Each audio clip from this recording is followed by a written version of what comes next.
Before we begin, it's crucial to understand that I am not a licensed financial advisor, mortgage broker, or real estate professional. This video is created for educational and informational purposes only and should not be considered legal, tax, or financial advice. The home buying journey is unique for everyone, so please consult with qualified, licensed professionals for guidance tailored to your specific financial situation. Picture this. You find it, the one. Not just a house but a home. It has the open kitchen you've been dreaming about, the backyard with the perfect spot for a grill, the extra room that would make an amazing office. You've scrolled through thousands of listings, you've walked through dozens of duds, but this one feels right. Your heart is pounding as you put in an offer. A few days later you get the call, they accepted. You're ecstatic, you're telling your family, you're picking out paint colors in your head. And then you get the other call. The one from the bank. Denied. Your loan application was rejected. Just like that, the dream evaporates. The future you were building in your mind crumbles into dust. For millions of Americans, this isn't just a bad dream. It's a soul-crushing reality. Why? Because the mortgage qualification process feels like a black box. It's an intimidating, confusing, and downright mysterious system run by gatekeepers who speak a language you don't understand. They throw around terms like DTI, LTV, FICO, and underwriting, and you're left feeling powerless, like you're just rolling the dice and hoping for the best. Well, that ends today. This isn't just another video with a few generic tips. This is your masterclass. This is the decoder ring to the secret language of lending. Over the next 10 parts, we are going to systematically dismantle, demystify, and dominate the entire mortgage qualification process. We are going to pull back the curtain and show you exactly how lenders think, what they look for, and how they make their decisions. By the time you finish this series, you will not be guessing. You won't be hoping. You will walk into that bank, not with an application, but with a financial fortress, knowing exactly where you stand and armed with the knowledge to secure the key to your future home. So where do we start? It all comes down to 3 core pillars. 3 fundamental areas that every single lender in the United States will scrutinize with a magnifying glass.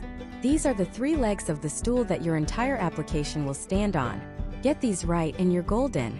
Get one of them wrong and the whole thing can topple over. These 3 pillars are your credit, your income, and your assets. Credit, income, assets. Say it with me. Credit, income, assets. We are going to tackle each one, but we have to start with the undisputed king, the first thing any lender looks at, your credit. Your credit score is more than just a 3-digit number. It's your financial reputation. It's a trust score. It tells a story to the lender about how you've handled debt in the past. It's their #1 predictor of how likely you are to pay them back on time every single month for the next 30 years. Think about it. They're about to hand you hundreds of thousands of dollars. They need to believe you're good for it. Your credit score is how you prove it. Now let's bust a huge myth right now. You do not need a perfect 850 credit score to buy a house. That's a fantasy that stops way too many people from even trying. But you do need to understand the game. In the US, the vast majority of lenders use a scoring model called FICO Fair Isaac Corporation. This isn't the same as the score you might see on a free credit monitoring app, which is often a Vantage score. Lenders use specific FICO models, often older versions, that are tailored for mortgage lending. And these scores are calculated based on 5 key factors, each with a different weight. Understanding these 5 factors is the first step to taking control. The first and most important factor, the heavyweight champion of your credit score, is your payment history. This accounts for a whopping 35% of your FICO score. 35%. This is non-negotiable. It's the simplest part of the equation, and also the most critical. Do you pay your bills on time? Every time. A single 30-day late payment can stay on your credit report for 7 years, and can drop your score by as much as 60 to 100 points overnight. It's like a wrecking ball to your financial reputation. Lenders see a late payment, especially a recent one, as a massive red flag. It signals risk. So the absolute #1 rule of building mortgage-ready credit is to pay every single bill on time, even if it's just the minimum payment. Set up autopay. Put reminders in your phone. Do whatever it takes. Your payment history is the foundation of your entire credit profile. The second most important factor is called amounts owed, but what it really means is your credit utilization ratio. This makes up another 30% of your score. This one sounds complicated, but it's actually simple. It's the amount of revolving credit you're using compared to the total amount of credit you have available. Imagine your credit card has a $10,000 limit. If you have a $5,000 balance on it, your utilization is 50%. If you have a $9,000 balance, it's 90%. High utilization screams financial distress to a lender. It looks like you're living on the edge, relying on credit to get by. The golden rule here is to keep your overall credit utilization below 30%. But if you really want to supercharge your score and look like a rock star to a lender, aim to keep it under 10%. This shows them that you have access to credit, but you don't need to use it. You are in control of your finances, not the other way around. This is one of the fastest ways to boost your credit score. Simply paying down your credit card balances can have a significant positive impact in as little as 30 to 45 days. Next up, making up 15% of your score, is the length of your credit history. This is all about time. Lenders love to see a long, established history of responsible credit management. This is why you should think twice before closing old credit card accounts, even if you don't use them anymore. That old card you opened in college? It's not just a piece of plastic. It's a testament to your long-term reliability. Its age is a valuable asset because it increases the average age of all your accounts. The longer your credit history, the more data a lender has to see that you're a safe bet. It's like the difference between hiring someone with a 10-year track record versus someone who just started last week. The final two pieces of the puzzle are smaller, but they still matter. Each accounts for 10% of your score. First is credit mix. Lenders like to see that you can responsibly handle different types of credit. A healthy mix might include revolving credit, like credit cards, and installment loans like a car loan or a student loan. It shows you're a versatile and experienced borrower. You don't need to go out and get a car loan just to improve your mix, but it's something to be aware of. And the last 10% is new credit. This looks at how many new accounts you've recently opened and how many hard inquiries are on your report. A hard inquiry is when a lender pulls your credit report because you've applied for new credit. 1 or 2 here and there is no big deal. But if you go out and apply for 5 new credit cards and a personal loan in the span of a month, that's a huge red flag. To a lender, it looks like you're desperate for cash, what's called credit-seeking behavior. So, in the 6 to 12 months before you plan to apply for a mortgage, stop applying for any new credit. No new car, no new store cards, nothing. Put your credit profile on lockdown and let it stabilize. So there you have it. Payment history at 35%, amounts owed at 30%, length of history at 15%, and credit mix and new credit at 10% each. This is the formula. This is the rulebook for the game. Mastering these 5 components gives you the power to shape your financial story and present yourself as the ideal candidate for a home loan. But knowing the formula is just the beginning. What specific score do you actually need? What's the difference between a 640, a 680, and a 740 in the eyes of a mortgage lender? It's not just about getting approved. It's about the interest rate you'll be paying for the next 30 years. That's the inside information, the specific numbers and thresholds that separate a good application from a great one. And that is exactly what we are breaking down in the very next part. So let's pull back the curtain. When a lender looks at your mortgage application, they aren't just seeing a person who wants a house. They see a risk profile. And they measure that risk using a framework you can think of as the 4 pillars of mortgage qualification. Imagine a sturdy table. It needs 4 strong legs to be stable. If one leg is wobbly, the whole thing might stand, but it's shaky. If a leg is missing, it all comes crashing down. Those 4 legs, those 4 pillars, are your credit, your income, your assets, and your debt. Every single piece of your financial life that a lender scrutinizes falls into one of these 4 categories.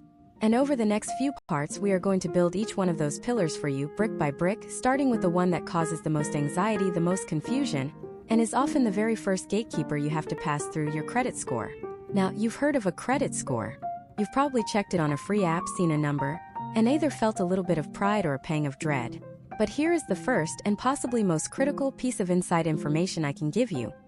The credit score you see on an app like Credit Karma is almost certainly not the score your mortgage lender will see. It's not a scam, it's just different. Those free apps typically show you what's called a Vantage score. It's a great educational tool for tracking your general credit health. But mortgage lenders almost universally do not use it. For home loans, the industry standard, the gold-plated holy grail of credit scores, is the FICO score. Specifically, they use older, more conservative versions of the FICO scoring model that are built for the mortgage industry. And here's another twist. You don't just have one FICO score. You have many.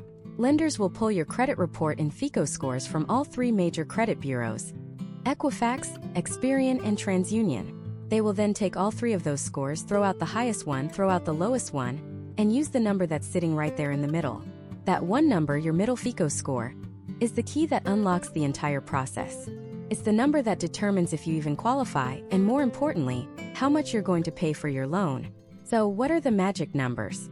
What are the specific thresholds you need to know? Let's break it down into tiers because this is where the game is won or lost. First, we have the danger zone. This is anything below a 620 middle FICO score. If your score is under 620, getting a conventional mortgage is going to be nearly impossible. It's not a judgment on you as a person. It's a simple risk calculation for the lender. A score below this level signals a history of significant credit problems, and the automated underwriting systems that approve the vast majority of loans will simply spit out a denial. There are some government-backed loans like FHA loans that might go lower, sometimes down to 580, but even then it's incredibly tough and comes with a mountain of compensating factors you'd need to show. For most people, if you're under 620, your primary mission isn't to shop for a house. It's to repair your credit. The next tier up is what I call the entry level. This is a score from 620 up to about 679. In this range, you can get a mortgage. The door is officially open. But, and this is a huge but, you will pay a premium for it. Lenders see this range as higher risk, so they offset that risk by charging you more. Your interest rate will be significantly higher than what you see advertised. You'll also be required to pay private mortgage insurance, or PMI, which is an extra monthly fee that protects the lender in case you default. And your overall loan options will be more limited. You're in the game, but you're playing on hard mode. Now we get to the good zone. This is a FICO score from 680 to 739. Once you cross that 680 threshold, things start to get noticeably better. The underwriting process gets smoother. You'll have access to more loan programs, your interest rate will be more competitive, and your PMI costs will start to decrease. You're no longer seen as a high-risk borrower. You're seen as reliable. For many people, hitting a 680 is a fantastic initial goal. Puts you in a position of strength. But the real goal, the tier where you get the A+ treatment, is the gold standard. This is any middle FICO score of 740 or higher. When you hit 740, the entire dynamic shifts. You are now the customer the banks are competing for. You get access to the absolute best interest rates, the lowest PMI costs, or even ways to avoid it altogether, and the most favorable loan terms. The underwriting process becomes a breeze. Lenders see a 740+ score and know that you are an exceptionally low-risk borrower. And here's a pro tip. The benefits don't really increase much past 740. Someone with a 750 score and someone with a perfect 850 score will likely be offered the exact same interest rate. The goal isn't perfection. The goal is to cross that 740 line. Okay, so how is this all-important number even calculated? The FICO formula is a secret recipe, but they tell us the ingredients. 35% of your score is based on your payment history. This is the heavyweight champion. Do you pay your bills on time? Every time. A single 30-day late payment can crater your score. This is non-negotiable. The second biggest piece at 30% is amounts owed, or what's often called your credit utilization. This is a huge one. It's the ratio of how much you owe on your credit cards compared to your total credit limit. If you have a credit card with a $10,000 limit and you have a $5,000 balance, your utilization is 50%. The lower this percentage, the better. High utilization signals to lenders that you might be overextended and relying on credit to live. You want to keep this number ideally below 30%, and if you really want to supercharge your score, get it under 10% across all your cards. Next up, at 15%, is the length of your credit history. This is simply the average age of all your credit accounts. Lenders like to see a long, established history of responsible credit use. This is why one of the worst things you can do before applying for a mortgage is to close your oldest credit card. Even if you don't use it, that card is an anchor for your credit age. Keep it open, put a small recurring charge on it, and pay it off every month. 10% of your score is new credit. This is why you hear the advice not to go on a spending spree and open a bunch of new accounts before getting a mortgage. Every time you apply for new credit, it generates a hard inquiry on your report, which can temporarily ding your score for a few points. A lot of inquiries in a short period of time makes lenders nervous. It looks like you're desperate for cash. And the final 10% is your credit mix. Lenders like to see that you can responsibly handle different types of debt, what they call both revolving credit, like credit cards, and installment loans, like a car loan or a student loan. It shows you're a versatile and reliable borrower. Understanding these 5 factors is like being given the answer key to the test. You now know exactly what the lender is grading you on. Pay your bills on time, keep your credit card balances low, don't close old accounts, avoid opening a bunch of new ones, and have a healthy mix of credit types. That's the formula. It's not magic, it's just math. Your credit score is the first and, in many ways, the most powerful pillar of your mortgage application. It sets the stage for everything that follows. A great score can help compensate for a slight weakness in another area, while a poor score can slam the door shut, no matter how good the rest of your finances look. It's your financial reputation, boiled down to a single 3-digit number. But even with a perfect 800 credit score, a score that screams financial responsibility, you can be flatly denied a mortgage if you can't prove the one thing lenders care about almost as much: your ability to actually pay them back month after month, year after year. And that brings us to the second, equally critical pillar of your application, the one that truly determines how much house you can actually afford: your income. Your income is more than just a number on a pay stub to a lender. It's a story.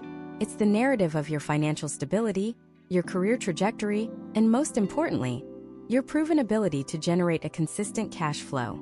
Lenders aren't just looking at how much you make right now, this week, or this month.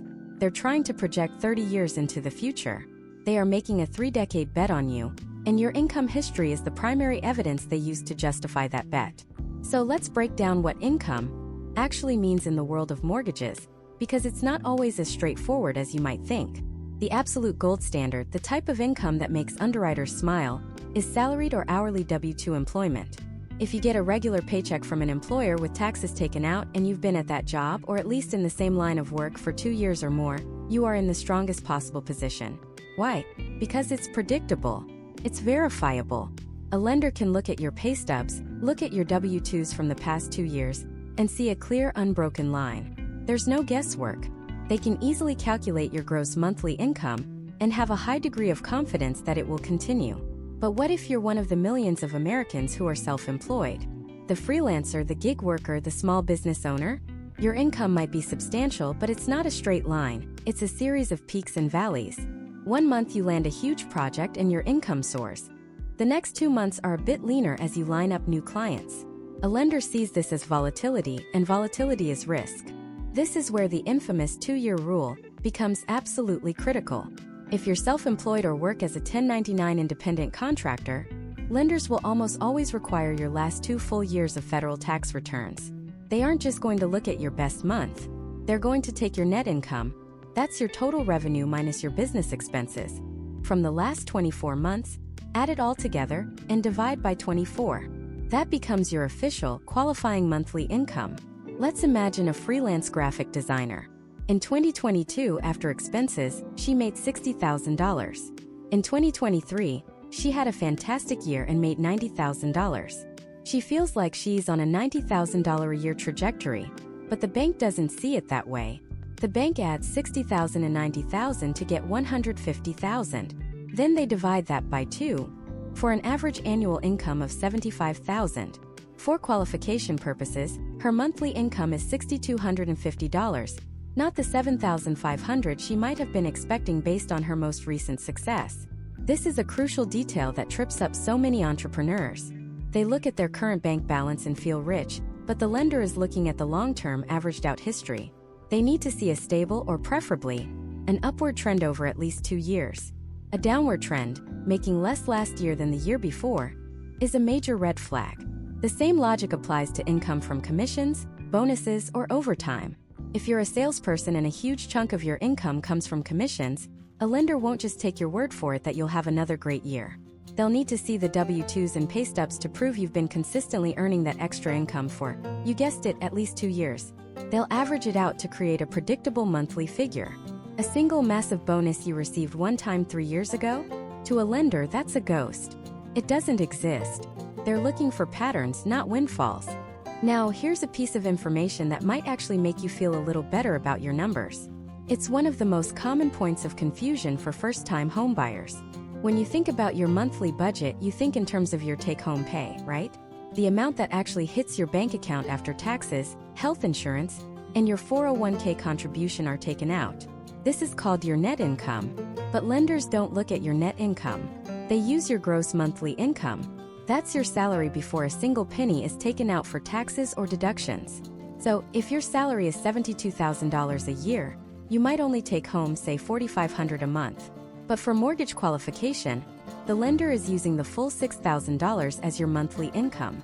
This is a big deal.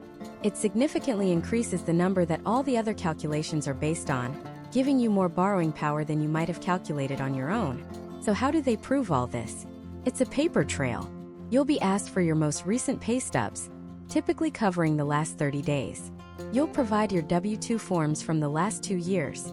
If you're self-employed, it's those 2 years of full tax returns, including all schedules. But it doesn't stop there. The lender will also perform what's called the verification of employment, or VOE. They will literally contact your employer's HR department directly to confirm your dates of employment, your title, and your salary.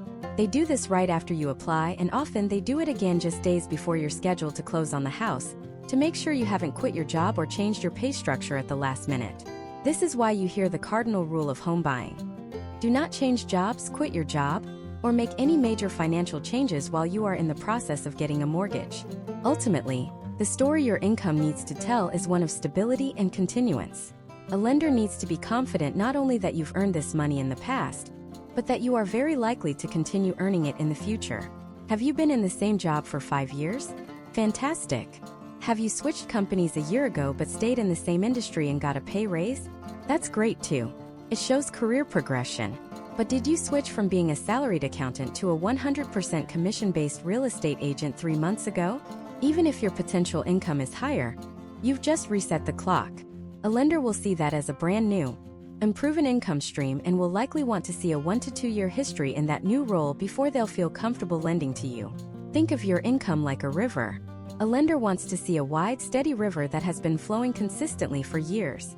A geyser that shoots up powerfully but then disappears for a while is far too unpredictable to bet a 30-year loan on. But here's the thing. Your income, no matter how high it is only one side of the coin. A 6-figure salary sounds impressive, but it doesn't mean anything to a lender in isolation. Because they have a second, more important question to ask.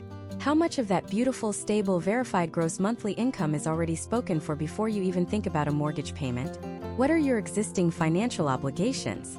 Your car payments, your student loans, your credit card debt. This is where we get to the heart of mortgage mathematics. It's not about how much you make. It's about the relationship between what you make and what you owe. This relationship is distilled down into a single powerful number. It's arguably the most important number in your entire application, the one that truly dictates the size of the loan you can get.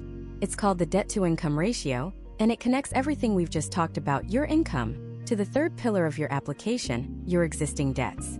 So let's pull back the curtain on this master number. The debt-to-income ratio, or DTI, is shockingly simple in its design, yet it holds the most weight in determining how much house you can actually afford. In its purest form, DTI is a percentage. It shows a lender what portion of your gross monthly income, that's your income before taxes are taken out, is already spoken for by your monthly debt obligations. Think of it like this. Imagine your total monthly income is a big bucket of water. Every single month, that bucket gets filled to the top. Now, imagine you have a few small holes in the bottom of that bucket. One hole is your car payment. Another is your student loan. A third is the minimum payment on your credit card. Every month, a certain amount of water leaks out through those holes before you can even use it. The lender's primary question is, after all that water leaks out, is there enough left in the bucket to cover a new, much larger hole, your mortgage payment, and still have enough left over for you to live on? Your DTI is the measure of how much water is already leaking out. Now, here's something most first-time buyers don't realize. Lenders actually look at 2 different DTI numbers. They call them the front-end and the back-end ratios. The front-end ratio is the simpler one. It only looks at your future housing costs. This includes the principal and interest on your mortgage, property taxes, homeowner's insurance, and if applicable, private mortgage insurance or HOA fees. We lump all that together and call it PITI. The front-end ratio asks, what percentage of your gross monthly income will be eaten up by just your housing payment?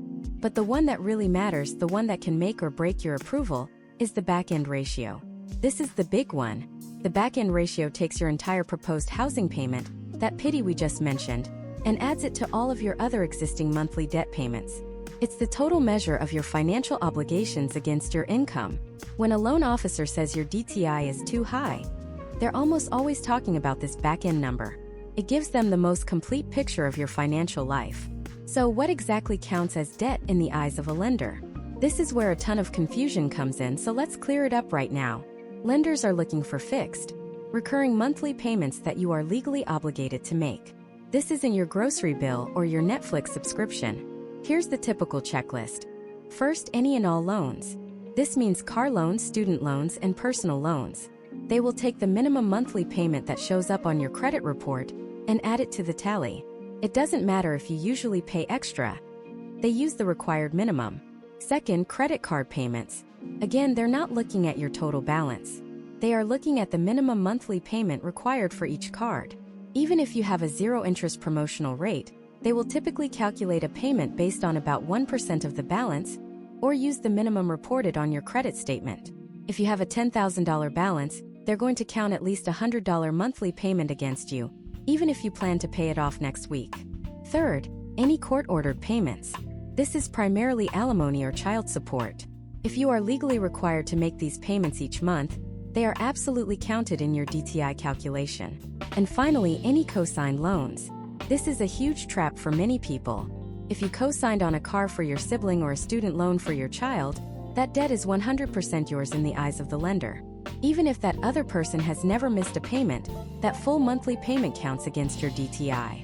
The only way around this, typically, is to provide the lender with 12 months of bank statements from the primary borrower proving they, and not you, have been making the payments. Now, what's not included is just as important. Your rent payment is not included. Why? Because the mortgage is going to replace it. Your utility bills, electricity, water, internet, are not included. Your cell phone bill, car insurance, health insurance, grocery budget, gas for your car, none of these day-to-day living expenses are factored into the DTI calculation. The lender assumes you'll pay for those with the money you have left over. So we know what DTI is and we know what counts. The next logical question is, what's the magic number? What DTI does a lender want to see? Historically, the classic guideline was something called the 28 of 36 rule. This meant that no more than 28% of your gross monthly income should go to housing, the front-end ratio, and no more than 36% should go to your total debt, including housing, the back-end ratio. But let's be honest, in today's economy, for most people, those numbers are incredibly difficult to hit. The good news is that lending standards have become more flexible. For a conventional loan, the most common type of mortgage, most lenders will comfortably go up to a 43% back-end DTI. Some will even push it to 45 or even 50% if you have other compensating factors, like a very high credit score or a large amount of cash reserves left over after closing. For government-backed loans, the limits can be even more generous. An FHA loan, for example, might allow for a DTI as high as 50 or even 55% in some cases. They're designed to help people with less than perfect financial profiles get into a home. The trade-off is often a higher mortgage insurance premium, but it opens the door for many. Let's make this real with an example. Meet Alex. Alex has a gross monthly income of $6,000. Let's look at Alex's debts. There's a car payment of $400 a month, a student loan payment of $200 a month, and 2 credit cards with minimum payments of $50 each, for a total of $100. So, Alex's total non-housing debt is $700 per month. Now, Alex wants to buy a house where the total monthly payment, the pity, is going to be $2,000. Let's calculate Alex's DTI ratios. First, the front end. We take the housing payment of $2,000 and divide it by the gross income of $6,000. That gives us 0.333, or a 33.3% front-end DTI. This is a perfectly acceptable number for most lenders. Now for the back end, the important one. We take the housing payment of $2,000 and add Alex's other debts, which total $700. That gives us a total monthly obligation of $2,700. We divide that by the $6,000 income. That gives us 0.45, or a 45% back-end DTI.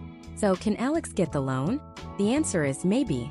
At 45%, Alex is at the upper limit for many conventional loans. A lender might approve it if Alex has a great credit score and some money in savings. But if Alex's credit is just average, the lender might say no, that's too much risk.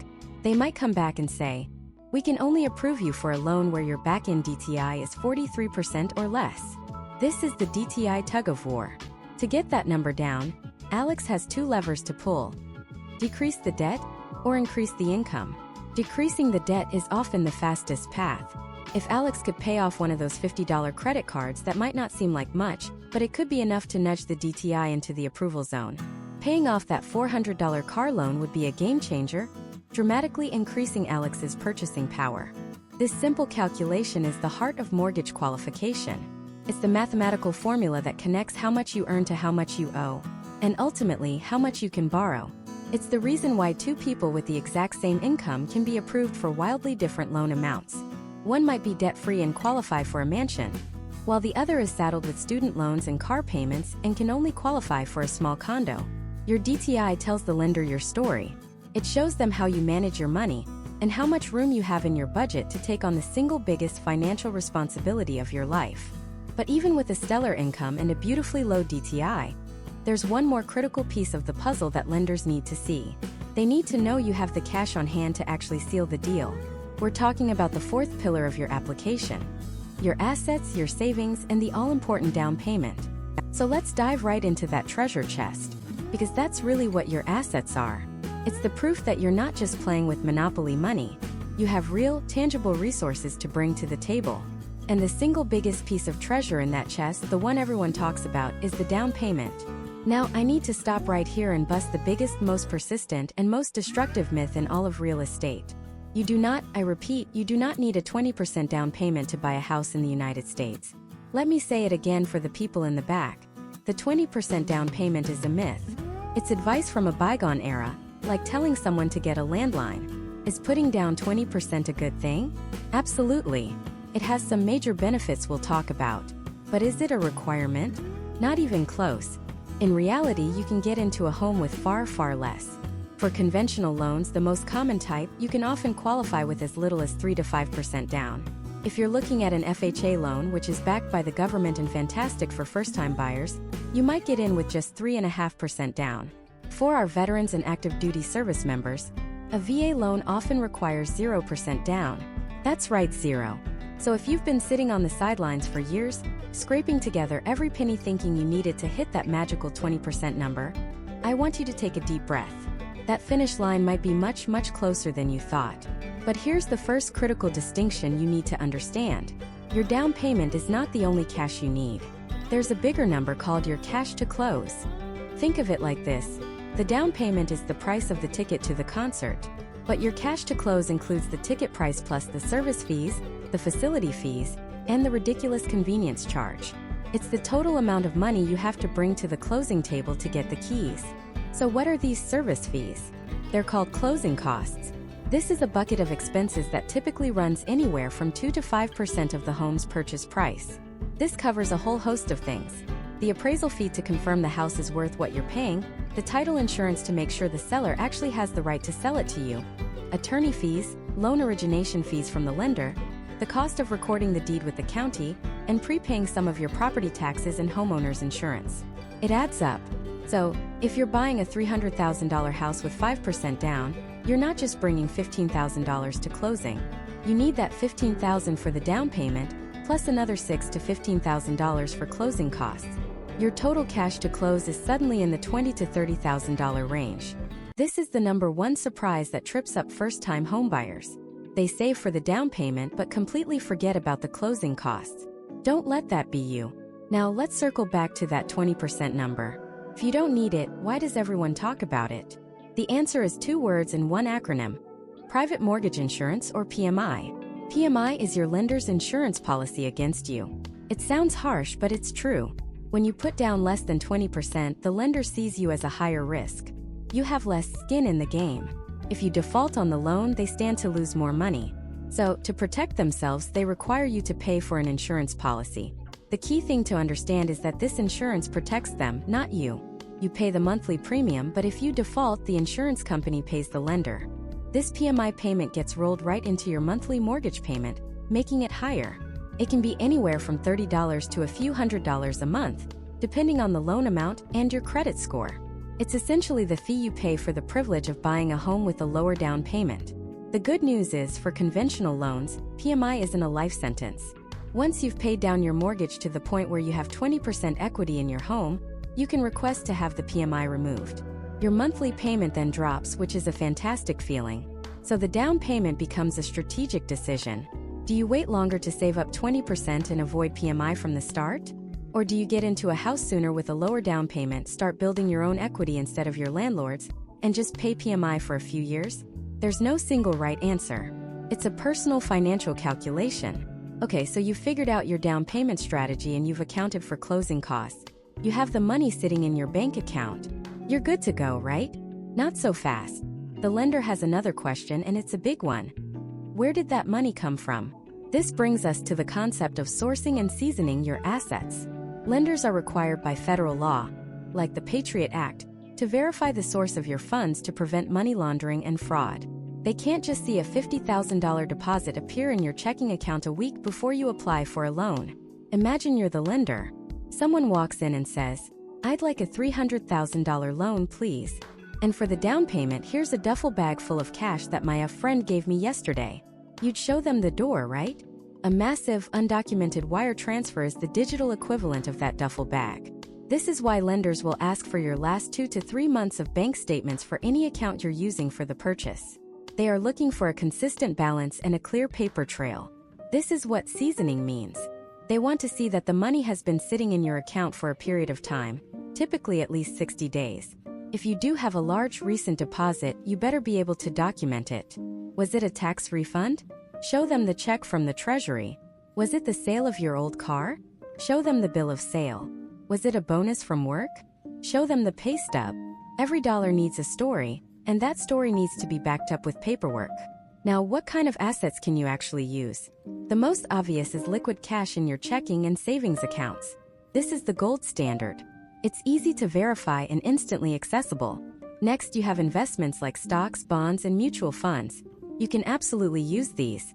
However, a lender won't typically give you 100% credit for their current market value. Why? Because the market is volatile.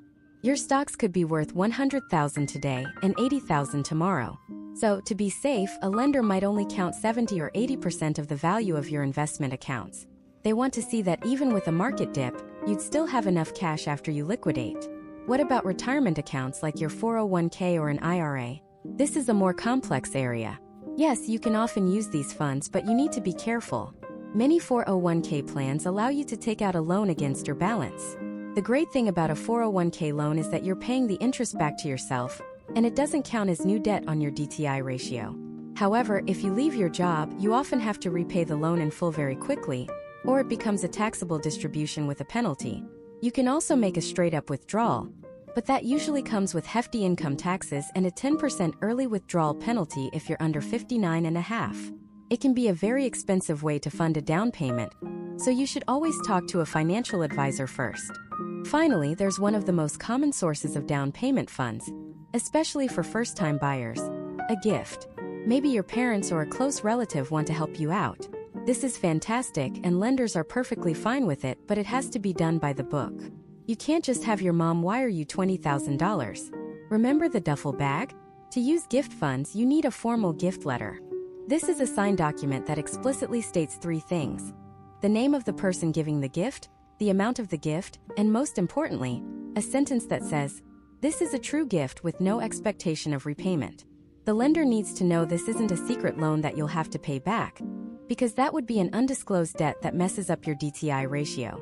Along with the letter, the lender will also need to see the paper trail: the money leaving the giver's account and arriving in yours. So you've got your down payment, your closing costs, and it's all sourced and seasoned. There's one last thing a lender wants to see in your treasure chest: reserves. Reserves are the money you have left over after you pay your cash to close. It's your emergency fund. Lenders want to see that you're not draining every last penny to buy the house. They want to know that if your water heater explodes the day after you move in, or you lose your job, you can still make your mortgage payments for a few months. Typically, a lender will want to see that you have anywhere from 2 to 6 months worth of your total proposed monthly mortgage payment, including taxes and insurance, left in the bank.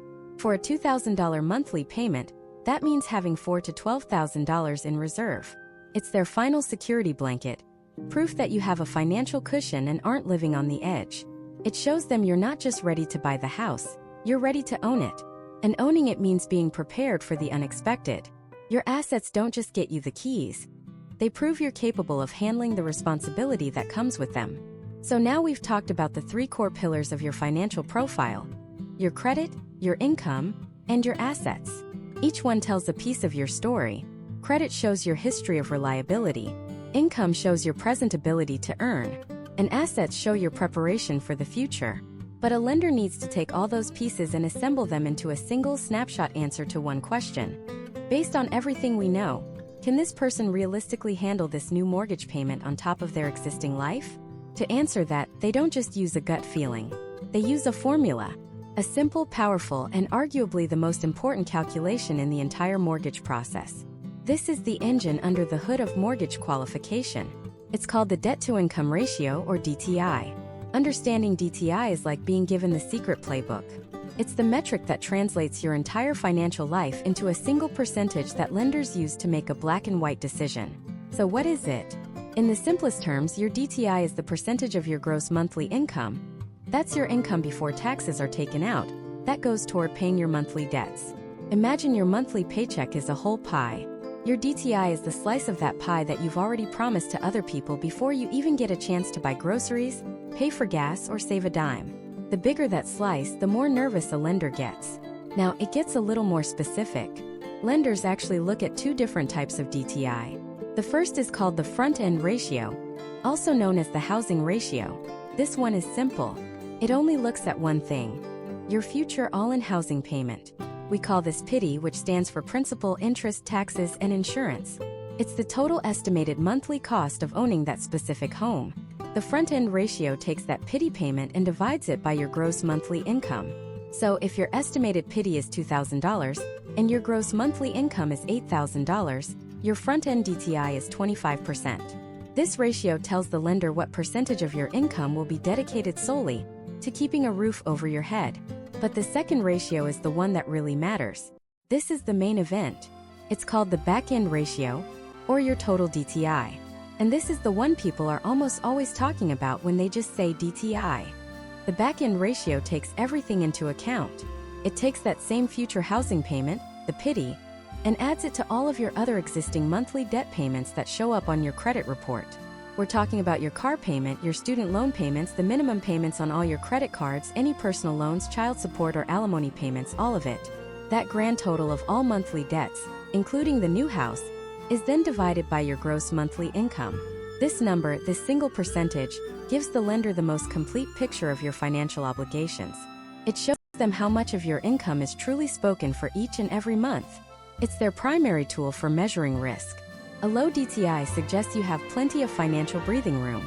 A high DTI suggests you might be stretched thin, where one unexpected car repair or medical bill could potentially derail your ability to make a mortgage payment. It's not a judgment on your spending habits. It's a statistical stress test on your financial stability. So what are the magic numbers? What DTI are lenders actually looking for? While the exact numbers can vary a bit depending on the loan type, the lender, and the overall strength of your file, there are some very common industry benchmarks. Generally, the sweet spot, the gold standard, is a back-end DTI of 36% or less. If your DTI is in this range, you look like a very strong, low-risk borrower.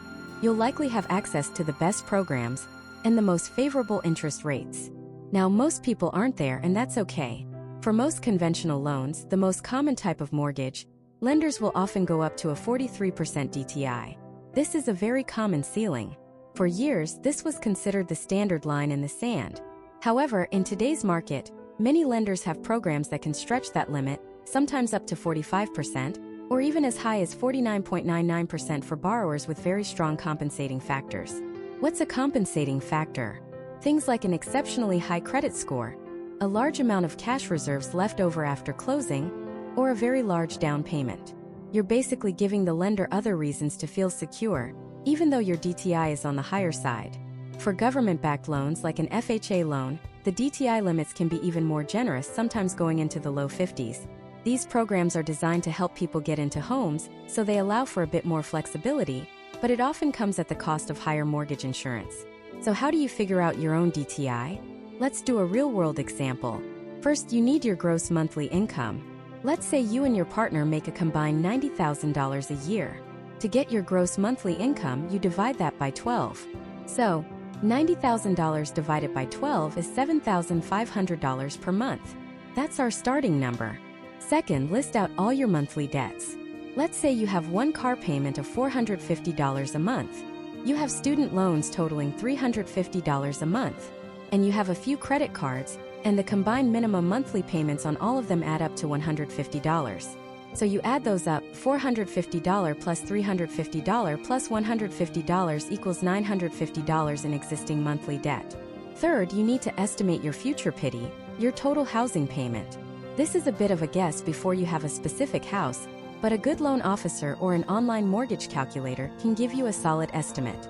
Let's say for the price range you're looking at, your estimated all-in PITI payment is $2,200 a month. Now we do the math for the back-end DTI. We take your existing debt, $950, and add your future housing debt, $2,200. That gives us a total monthly debt of $3,150. Finally, we divide that total debt by your gross monthly income. So $3,150 divided by $7,500 equals 0.42. As a percentage, that's a 42% DTI.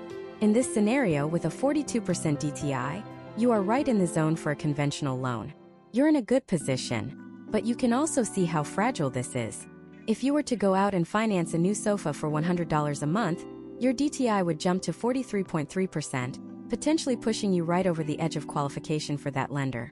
This is why you hear the advice screamed from the rooftops to not take on any new debt when you're in the process of buying a home. Don't buy a car. Don't finance furniture. Don't even open a new store credit card to save 10%. Every single new monthly payment, no matter how small, directly and negatively impacts the most important number in your mortgage application. So what if your DTI is too high? This is where you can take back control. You have two levers to pull. You can either increase your income or decrease your debt. Increasing income is obviously the harder path, but it's not impossible. This is where documenting everything becomes critical. Do you get regular bonuses or commissions?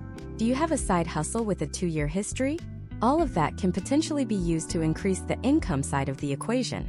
But the most direct and powerful lever you can pull is decreasing the debt side. And here's a pro tip that can change the game for you. Lenders don't care about the total amount of debt you have as much as they care about the total monthly payment. This means that paying off a small loan completely is often far more impactful than making a large extra payment on a big loan. Think about it. If you have a personal loan with a $2,000 balance and a $150 monthly payment, and a car loan with a $20,000 balance and a $400 payment, what should you do with an extra $2,000? Most people would put it toward the big car loan. But for DTI purposes, the smartest move is to completely wipe out that small personal loan. Once it's paid off, that $150 monthly payment disappears from your DTI calculation entirely, which could be the difference that gets you approved.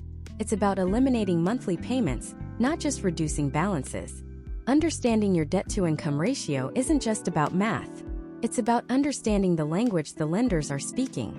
It demystifies the question of how much house can I afford, and turns it into a clear, solvable equation. It's the bridge that connects your financial life to the lender's decision. And by knowing how to calculate it, manage it, and improve it, you are no longer just a passive applicant. You are an active and empowered participant in the journey to buying your home. Now that you have a firm grasp on debt-to-income ratio, you understand the core mechanism that lenders use to measure your financial capacity. But here's a critical truth that many homebuyers don't fully appreciate until they're deep in the process. The mortgage qualification journey isn't just about you. It's a two-part equation. The lender has approved you, the borrower. Now they have to approve the house.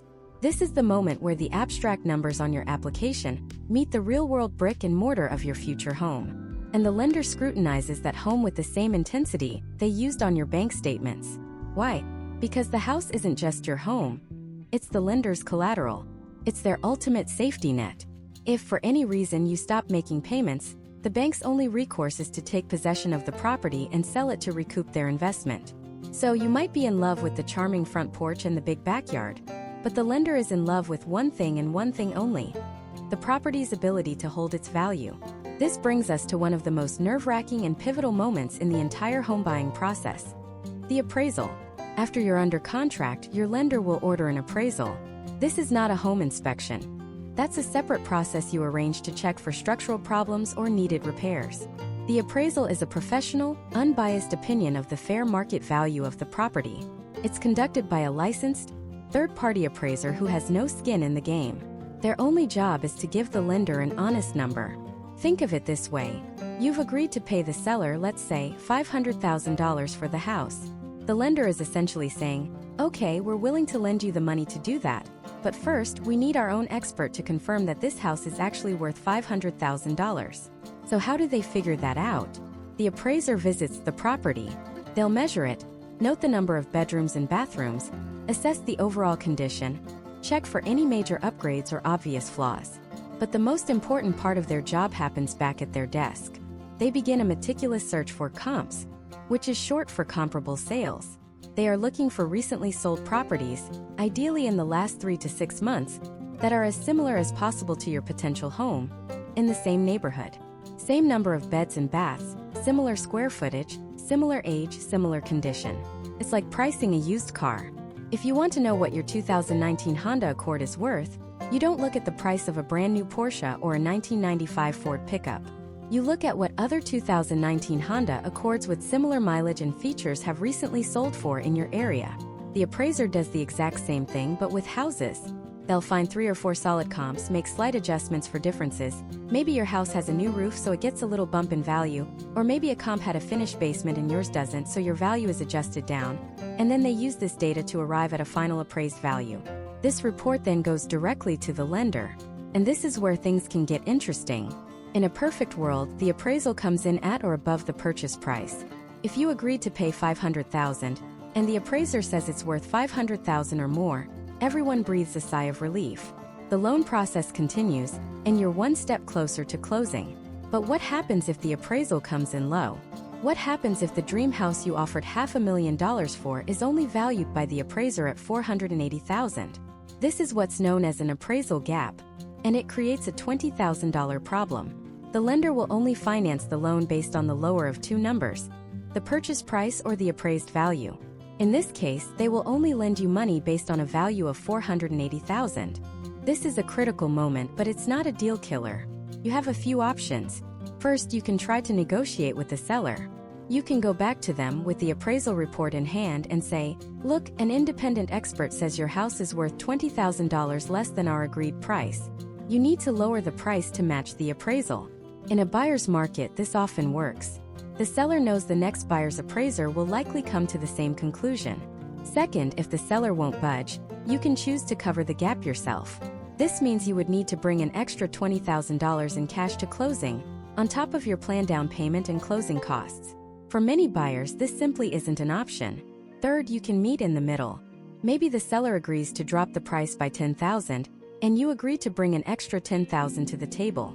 And finally, if no agreement can be reached, you can walk away from the deal, assuming you have an appraisal contingency in your contract, which you absolutely should. While it's heartbreaking, a low appraisal can also be a blessing in disguise. It's the market's way of telling you that you were about to overpay for a property. The property's value is just one piece of the puzzle. The type of property also dramatically affects the lender's decision. A standard single-family home is the simplest and most straightforward property to finance. But what if you're buying a condominium?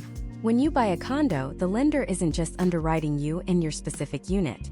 They are underwriting the entire condominium complex.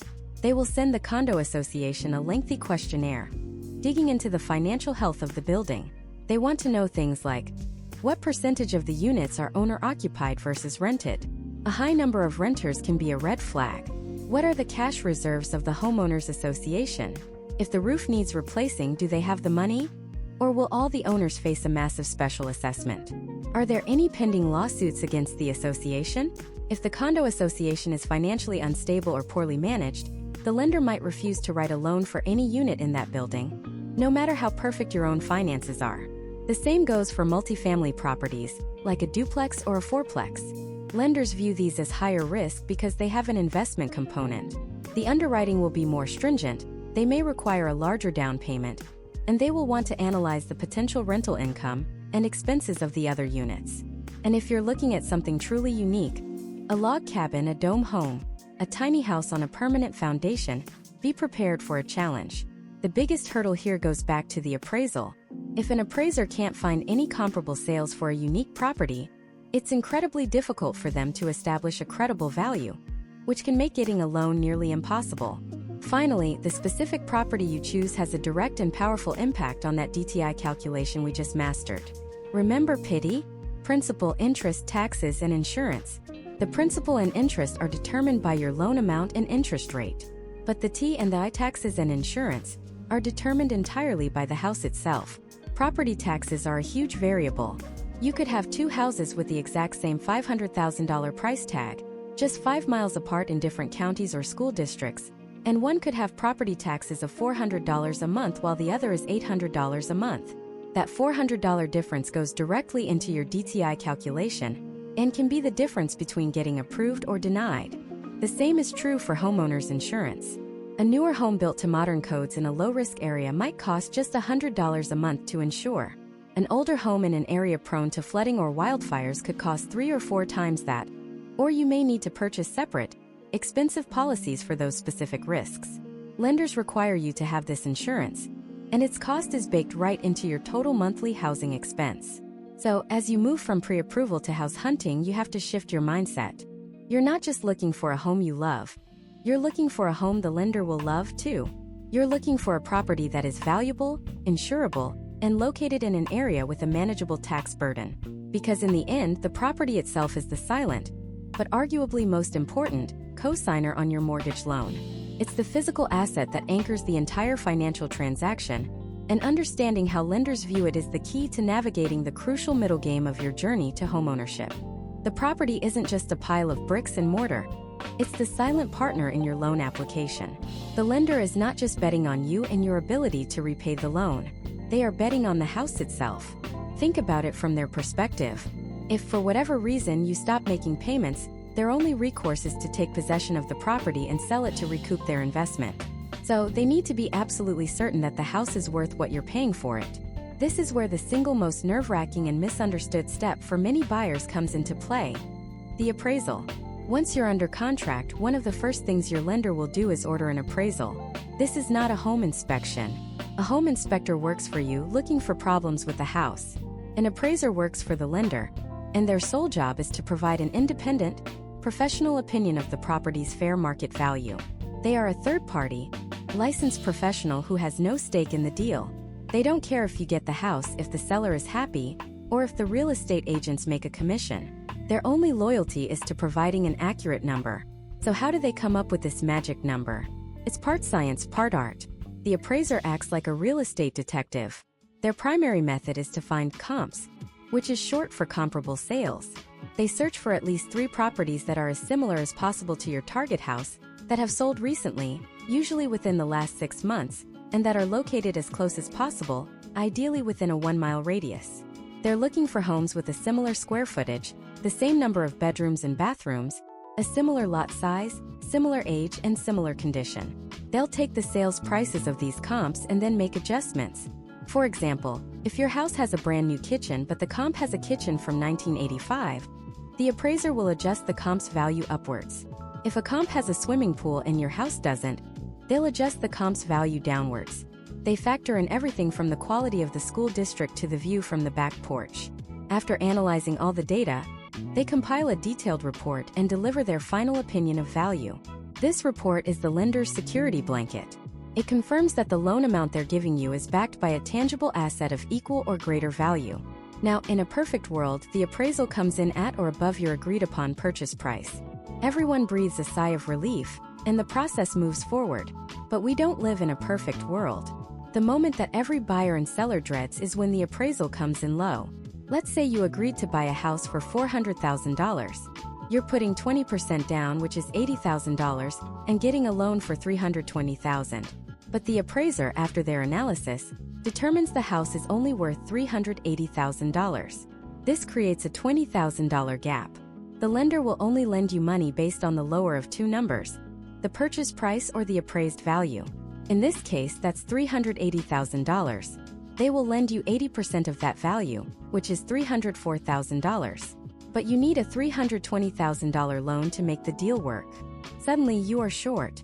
At this point you have a few options, and this is where negotiations get intense. First, you can go back to the seller and ask them to lower the price to the appraised value of $380,000. In a buyer's market, they might agree just to keep the deal alive. Second, if you have the cash and you absolutely love the house, you can make up the difference yourself. You would still get the $304,000 loan, but you'd have to bring an extra $20,000 to closing on top of your original down payment. Third, you can meet in the middle. Maybe the seller agrees to drop the price by $10,000 and you bring an extra $10,000. A fourth, though more difficult option, is to challenge the appraisal. If you and your agent believe the appraiser missed some key information, like better comps they didn't use, or significant upgrades they overlooked, you can submit a formal reconsideration of value. It's a long shot, but it can work. Finally, if none of these options work, you can walk away from the deal entirely. This is why the appraisal contingency in your purchase contract is so critically important. It's your escape hatch. It says that if the property doesn't appraise for the purchase price, you can cancel the contract and get your earnest money deposit back. Without that contingency, you could be legally obligated to buy the house or risk losing your deposit.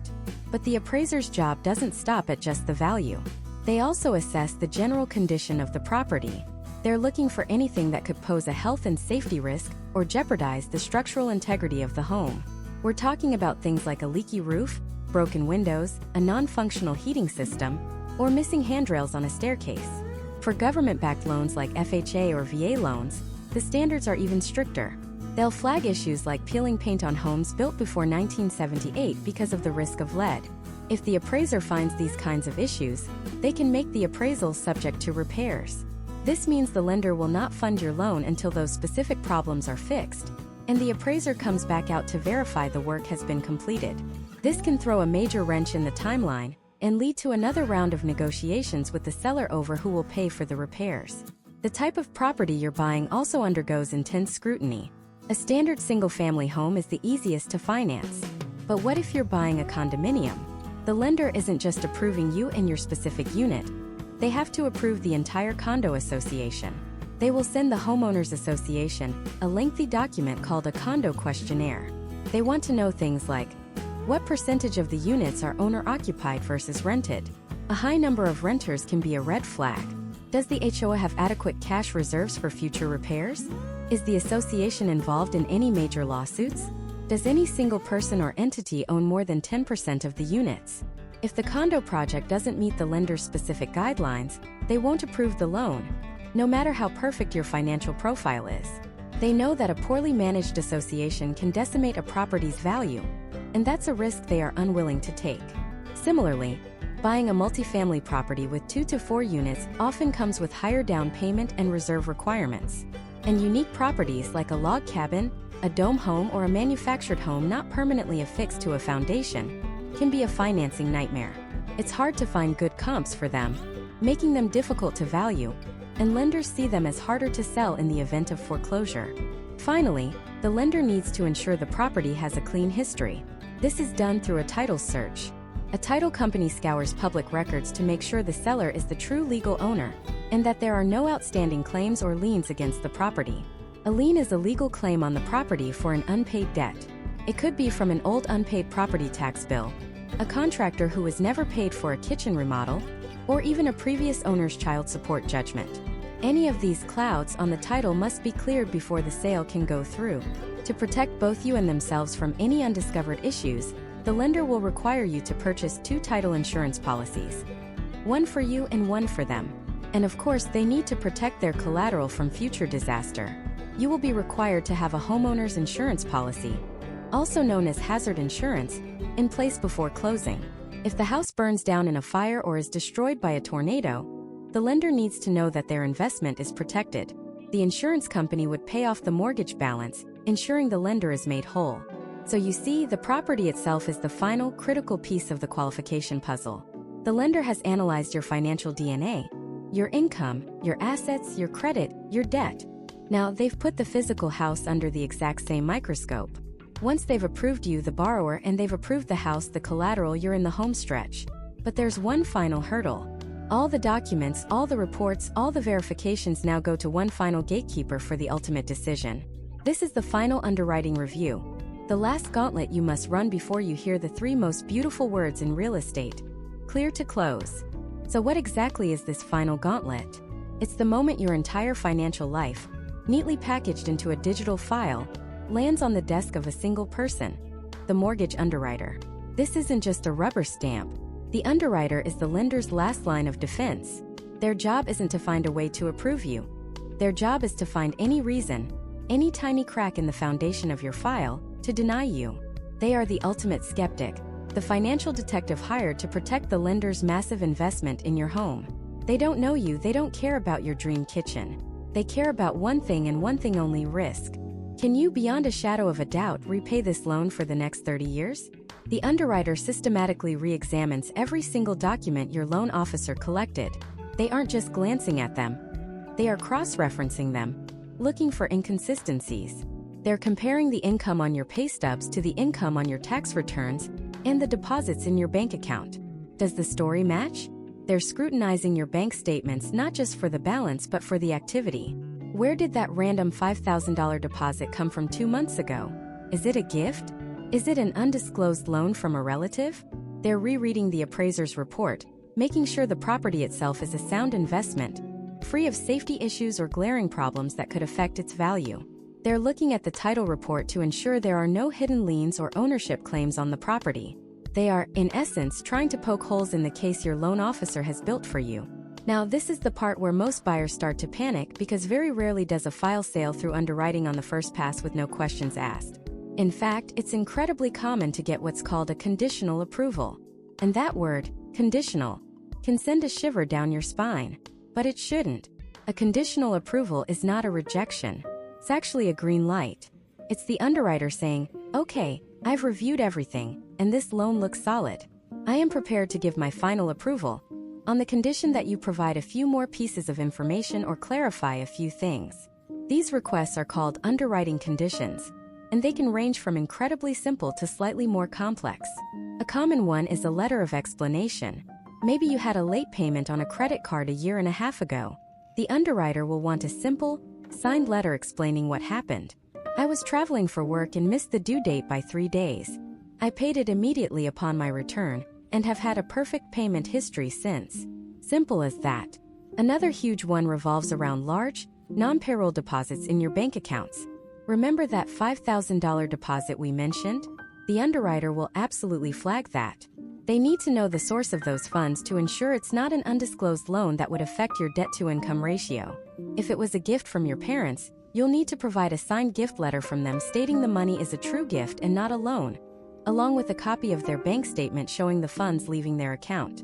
They might ask for your most recent pay stub, just to confirm you're still employed and your income hasn't changed since you first applied.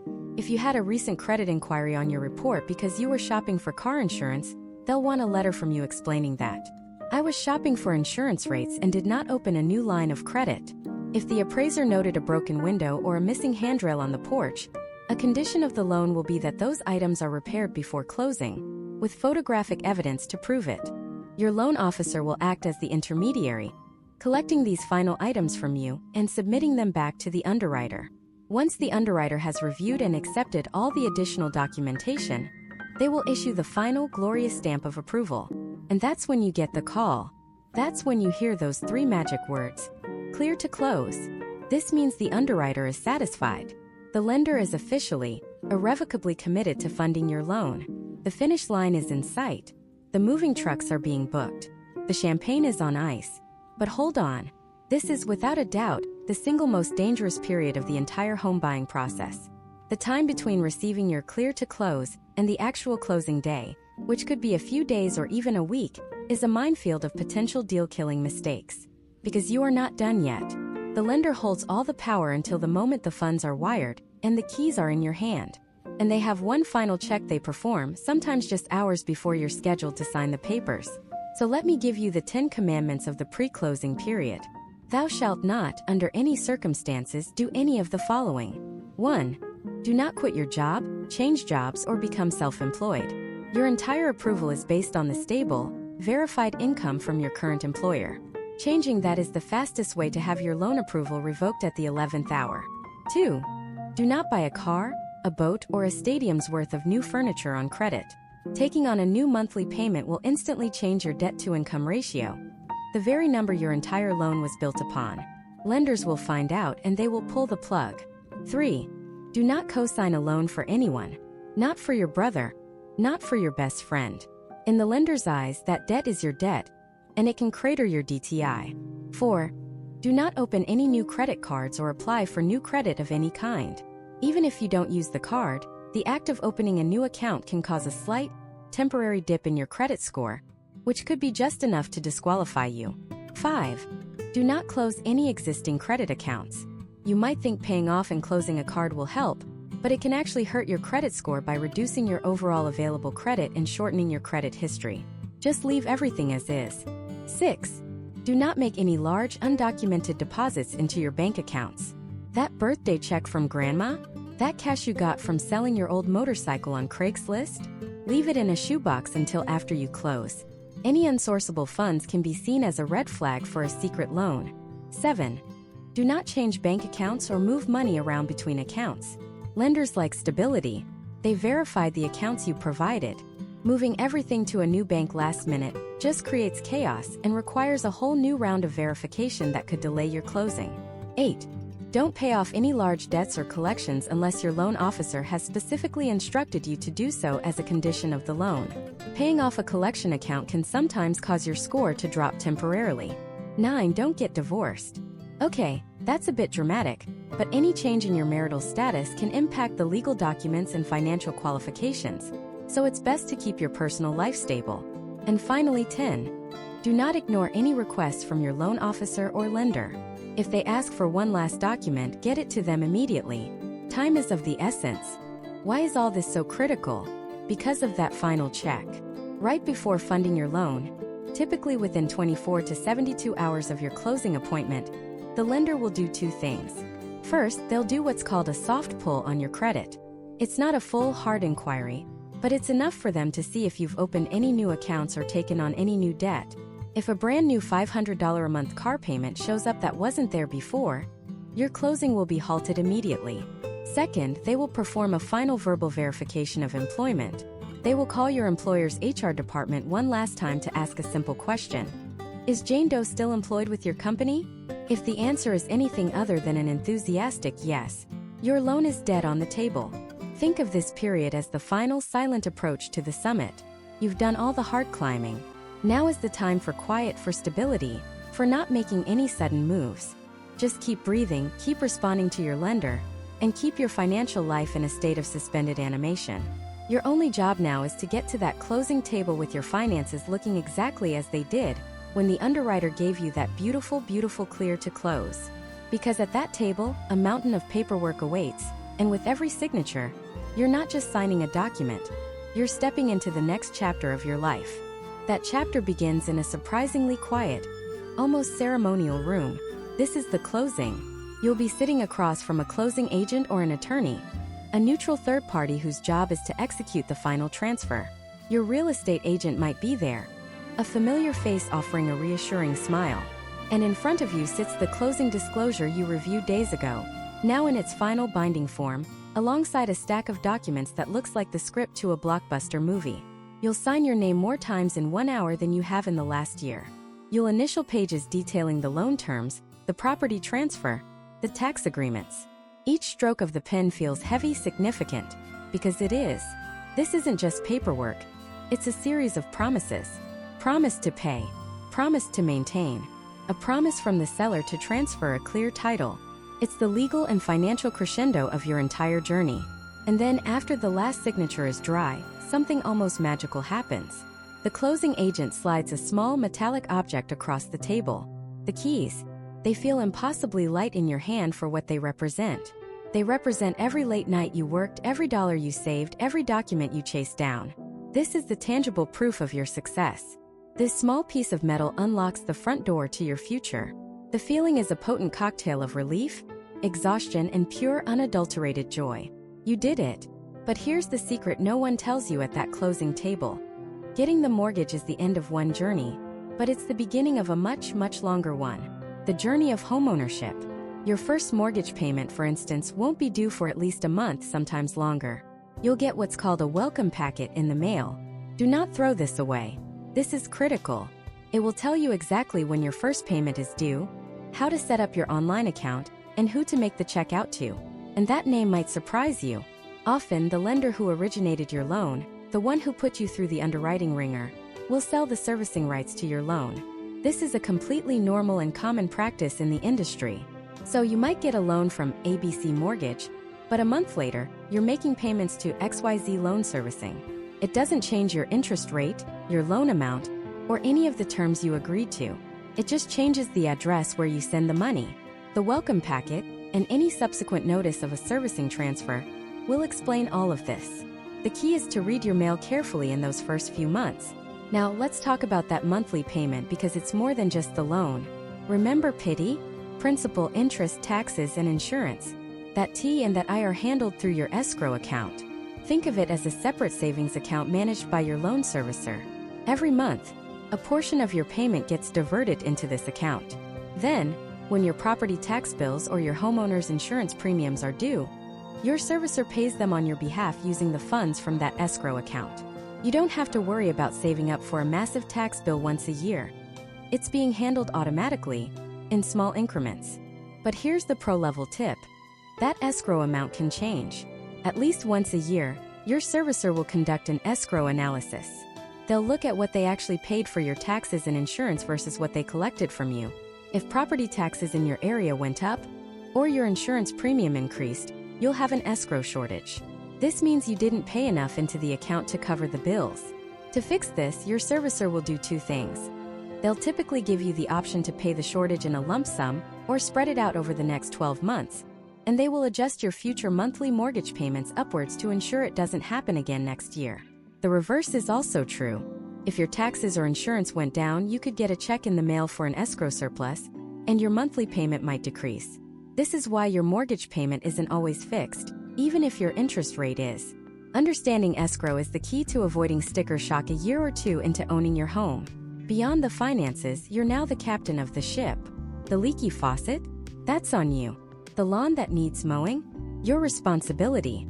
The strange noise the furnace is making? Time to call a technician. This isn't to scare you. It's to empower you. Building a small emergency fund specifically for home repairs is one of the smartest things a new homeowner can do. This is the trade-off for freedom. You can paint the walls any color you want. You can hang pictures without asking a landlord. You can plant a garden in the backyard. You are building a life, not just paying rent. So let's bring it all home. We've journeyed through the entire landscape of mortgage qualification. We started with the 4 pillars, the bedrock of your entire application. Your credit score. The story of your financial reliability, written in a 3-digit number. Your income. The proof that you have the consistent cash flow to handle the responsibility. Your assets. The demonstration of your stability and your ability to cover the down payment and closing costs. And your debt-to-income ratio. The crucial balancing act between what you earn and what you owe. We demystified the pre-approval, turning it from a confusing piece of paper into your golden ticket for house hunting. We navigated the treacherous waters of underwriting, where every detail of your financial life was placed under a microscope, not to judge you, but to protect both you and the lender from a bad investment.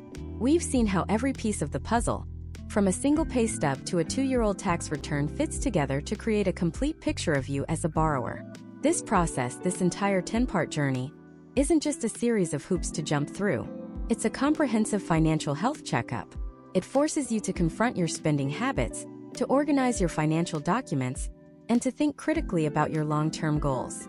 The skills you learn and the discipline you build while qualifying for a mortgage are the very same skills that will help you succeed as a homeowner and as a long-term investor in your own future. Because that's what this is all about. It's not just about a house. It's about what that house represents. It's about stability in a chaotic world. It's about putting down roots in a community. It's about having a space that is unequivocally, completely yours. A place for holiday dinners, for movie nights, for watching your kids grow, for quiet Sunday mornings with a cup of coffee. Every month, when you make that mortgage payment, you're not just paying interest to a bank. You are paying yourself. You are converting your monthly housing expense into equity. You are building wealth one payment at a time. You are investing in an asset that, over the long term, has been one of the most reliable paths to financial security for generations of Americans. The world of mortgages can feel intimidating, filled with jargon and gatekeepers. But now you understand the language. You know the rules of the game. You know what lenders are looking for, and you know the steps you need to take to prepare. The path from dreamer to homeowner is not a secret. It's a process. It requires diligence, patience, and preparation. But it is absolutely, unequivocally achievable. You now have the map. You have the knowledge. The front door to your future is waiting. All you have to do is take that first step, get prepared, and turn the key. Welcome home.